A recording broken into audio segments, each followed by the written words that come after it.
Good morning, it's Phil Wilcox here. It is the morning of Thursday the 11th. Yes, Thursday the 11th of May, and I'm doing my reflections on day one of the cipd-ldshow yesterday. So the first thing I'm going to say is check out the Twitter timeline of Donna Hewitson. She's at Pub Donna. She did a wonderful job of curating everything from yesterday. So all of the tweets, the blogs, the pictures from each of the sessions that happened yesterday, each of the sessions that happened in the conference, and then also some of the on the exhibition floor. She curated all of those together. So at Pub Donna to go and get all the curated content. So I'll add then my reflections to it. So there were some real themes that came out from the sessions yesterday. So coaching was a dominant one. There was particular sessions about coaching. So there was one about the psychology of coaching.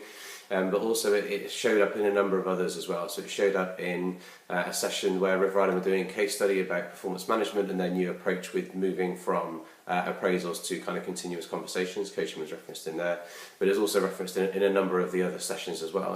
And I think that's probably in line with what we tend to find at the L&D show. So coaching is it's almost like a constant feature for the work that we do in L&D.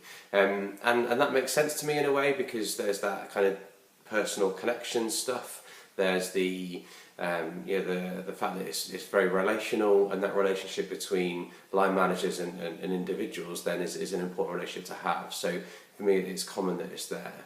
I guess my challenge, I suppose, with it is that I didn't hear anything new on that front yesterday.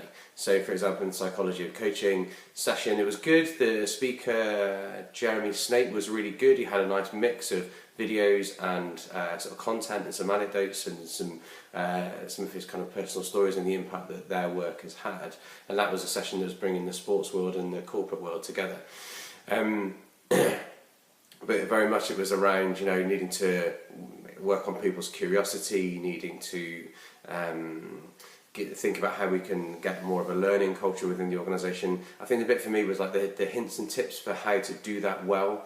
So when I asked, for example, how do you create curiosity within organisations, the response from Jeremy was about giving people stimulus, about saying, so here's an article, here's a video, here's a resource that is interesting. What do you think? And I get that, and I think that is a great way to encourage new and different thinking. Does it encourage curiosity?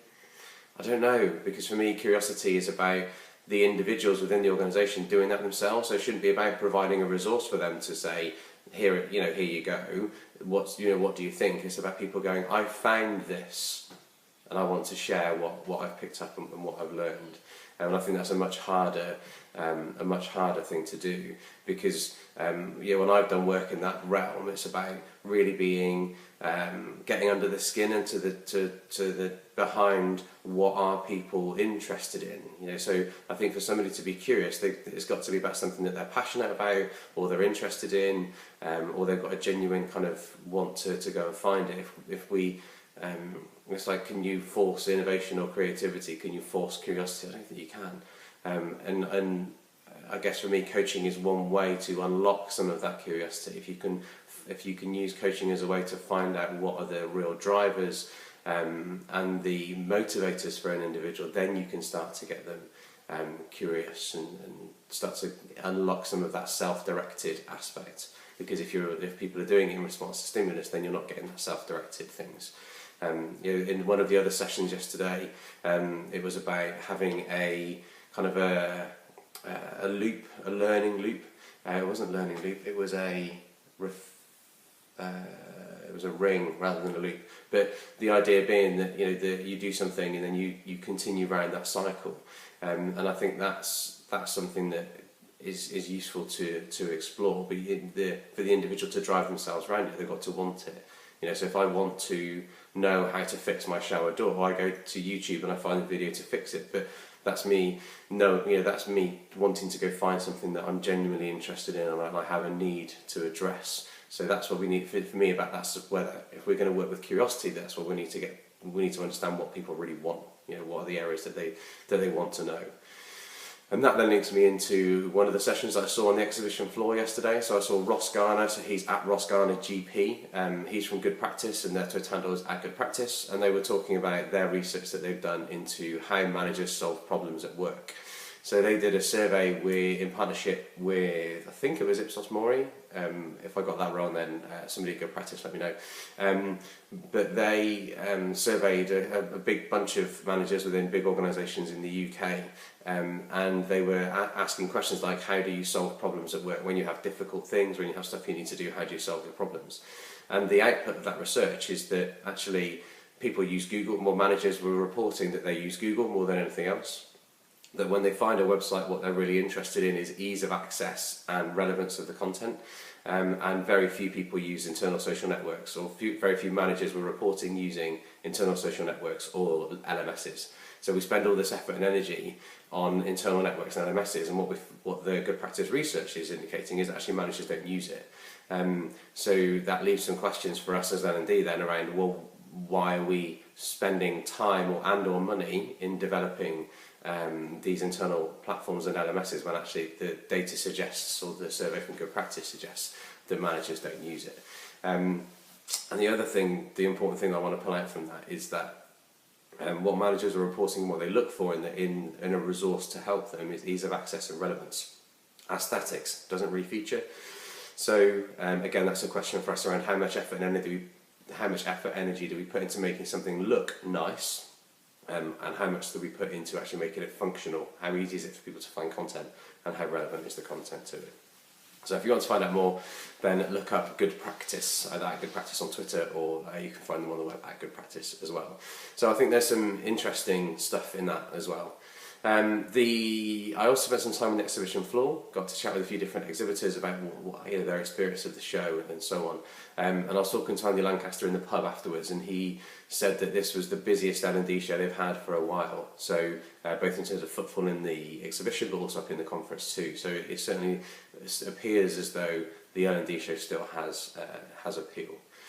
And then the final session was a load of Ignite presentations. So I was lucky enough to be on a panel with 8 other people that were delivering Ignite presentations, and we had a real range of stuff. We had Neil Gavin talking about redundancy and the impact of that word, and is L&D redundant? And his suggestion was no, it's not. Actually, there's a warm wind of opportunity that's coming. We also had Marco Faccini talking about what he sees as the really true disruptors at the moment in L&D, and those two things being the apprenticeship levy and virtual reality. We also had Blake Hennigan talking about, actually, you know what, as L&D practitioners, you need to take care of you as well. So yes, you need to think about the business, but you also need to take care of you. So that was an important message from Blake. We had Suk Pabia talking about marginal gains and how can we think about all of the stuff that we do and improve all of the things that we do in small ways to make it better, rather than always looking at big organisational change programmes. We had Amanda Arrowsmith. Amanda was giving a rallying call to L&D to say, you need to grab opportunities, you need to grab the opportunities that are out there for L&D at the moment. We had Julie Dryber. She was talking about the importance of murmuration mindset. So this idea that when birds are in a murmuration, they look like they're not communicating, not getting on, but nobody flies into each other either, and the importance of the networks and the relationships within that to cope with that. And when organisations are going through change, as organisations all are, that murmuration mindset is really, really important. We had me doing a session on emotions and emotion in the workplace. Andy Jacobs also did a really interesting session about how we need to change our mindset around what L&D is and what good L&D looks like. Coming from local government, he doesn't have any budget, so he has to rethink what we do and how we do it. And again, his focus was on, we really need to make sure we're clear on what the learners need and how we can develop solutions and what we can do with that. Is that everybody? I think that's everybody. If I've missed, I feel like I've missed somebody, but I can't remember who now. But yeah, it was good. So, and Jo Cook, so at lightbulbjoe on Twitter, she recorded all of the webinar, all of the ignites, and I know she's going to be posting them in the work that she does with the training journal. Some of them are online already, and I'll see if I can find them and put links to them in the description for this vlog. But that's my reflections on day one. A good day, and looking forward very much to day 2 today.